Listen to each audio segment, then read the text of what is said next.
ಶರಣ ಪರಂಪರೆಯನ್ನು ಬರೀ ಗಾಣಿಗರಷ್ಟೇ ಅನುಸರಿಸಲ್ಲ, ಶ್ರಮಿಕ ವರ್ಗದ ಎಲ್ಲ ಸಮುದಾಯಗಳು ಅನುಸರಿಸ್ತಾರೆ.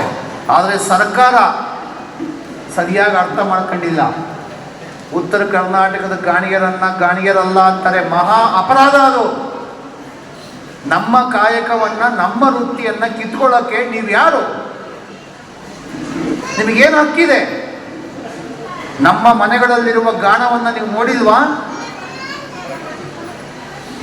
ಯಾವುದೇ ಕಾರಣಕ್ಕೂ ತಪ್ಪು ಸಂದೇಶಗಳನ್ನು ಕೆಲವು ಸರ್ಕಾರಗಳು, ಕೆಲವು ವರ್ಗ ಸೃಷ್ಟಿ ಮಾಡ್ತಾ ಇದೆ. ಗಾಣಿಗೆರಂದರೆ ಅವರು ಲಿಂಗಾಯತರು, ಅವ್ರಿಗೆ ಮೀಸಲಾತಿ ಕೊಡಬಾರ್ದು. ಅದನ್ನು ಯಾರು ಕೂಡ ಮಾಡ್ತಾರೋ ಉಗ್ರವಾದಂಥ ಹೋರಾಟವನ್ನು ನಾವು ಮಾಡಬೇಕು. ಅದು ಜಾತಿ ಅಲ್ಲ, ಅದು ಕಾಯಕ ಸಮಾಜ ಅನ್ನೋದನ್ನು ಅರ್ಥ ಮಾಡ್ಕೋಬೇಕು.